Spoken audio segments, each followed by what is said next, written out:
Hello, my name is Donald Dreher. I'll be going over Irish immigration to America, or Irish immigration to Chicago, rather, and their lives and the communities that they built once they got here. Well, first, on immigration itself, it's really an integral part of the human story. Like, since the beginning of time, humans have been moving around constantly in search of something better. They want to better their lives, set their children up for success. And a lot of times, though, as time went on, their reasons for leaving their homeland and to trying to carve out a new life, they're not simple explanations or simple reasons. Like in the case of the Irish, they did it because of compounding factors of famine, prejudice, and just the desire to escape those really brutal conditions that they were facing. So we'll go take a look at what caused their mass exodus to the United States. What really kickstarted was the Irish potato famine, which went from 1845 until 1849. And I have a quote here to kind of drive home how deadly it was. Quote, as a result of the catastrophe, which involved successive and widespread failures of the potato crop on which most peasants depended for their food, 1 million died, another million emigrated. End quote. Funchion, page 1. So this really was quite devastating for their population, and compounded with factors like they were facing religious and political prejudice from the British, who were the rulers at the time, just really kind of kickstarted all of them saying like, hey, like anything's better than this, even though they didn't know what America looked like or what they could expect once they got there. And a lot of Irish also at the time were blaming the British, saying that they weren't doing enough to help their starving people.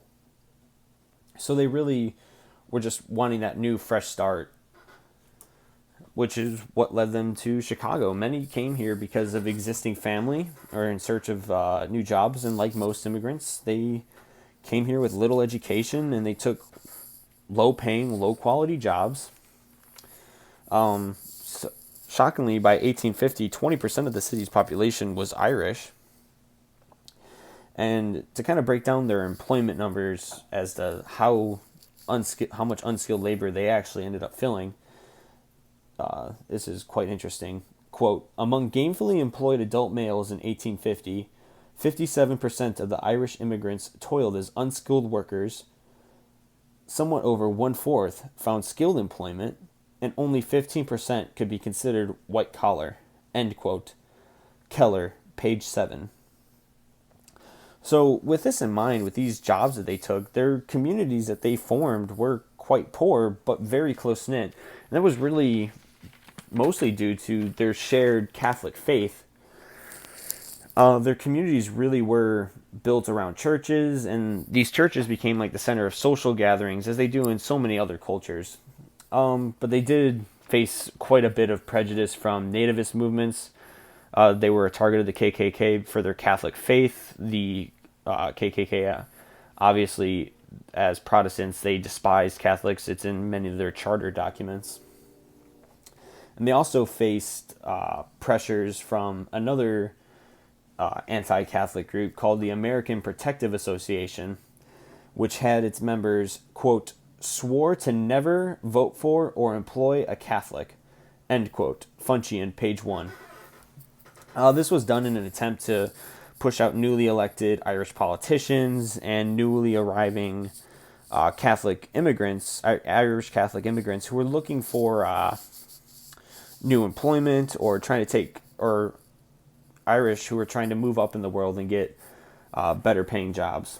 So we'll move into the center of their communities, which were the Catholic parishes.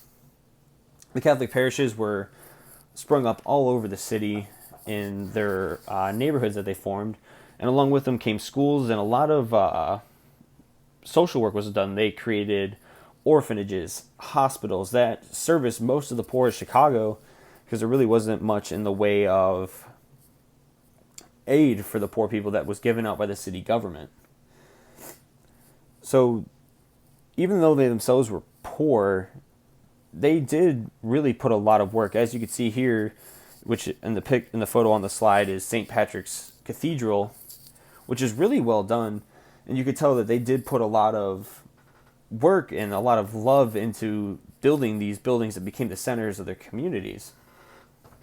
But they did face a lot of criticism from those outside of their communities.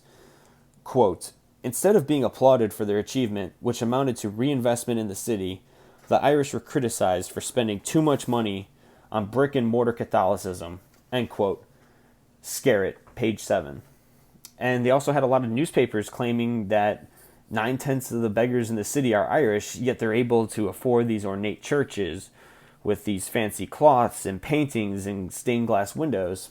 They even had one prominent Catholic bishop criticize them for their church building, saying, quote, not only did he compare the magnificent churches financed by immigrants to the pyramids of Egypt built by the slaves, but he went as far as to argue that the construction of urban Catholic churches represented the absence of home and a future for God's people. End quote. Scarrett, page 2.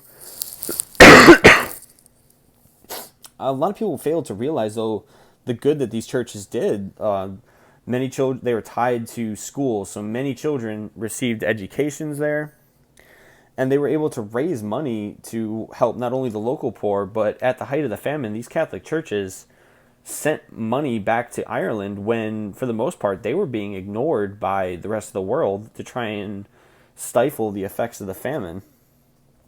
Which kind of goes into our next point, which is, even though they came here, like most immigrants, they still have a love of their homeland. Like I was saying, many gave charity intended to aid the homeland during the famine. They raised tons and tons of money during the height of it, while the United States government was preoccupied with the Mexican-American War. And Irish Americans began to collect these funds to try and help their old countrymen. Quote, often Irish immigrants sent funds directly by mail to family members or contributed to Catholic churches, which sent the aid to Ireland via New York with Bishop John Hughes. End quote. Strum, page 1. And it wasn't just them sending money back to try and help their families that were struggling and starving. They also supported revolutionary movements that were attempting to create a free Irish state in Ireland, because at the time they were still being ruled by the British. So groups like Clan na Gael and the Irish Repeal movement constantly were raising money, organizing rallies. As you can see here, there's a membership card for the Irish Repeal Association, and they, like I said, they were holding these rallies. But interestingly enough, the most notable achievement of the Irish Repeal movement that had a very large local impact was, quote, the organization of the first St. Patrick's Day in St. Patrick's Day parade in March of 1843, end quote. Strum, page 7. The St. Patrick's Day Parade, as many of you know, in Chicago, is still, to this day, a yearly event held in the south suburbs. And it's become a cultural icon of the city.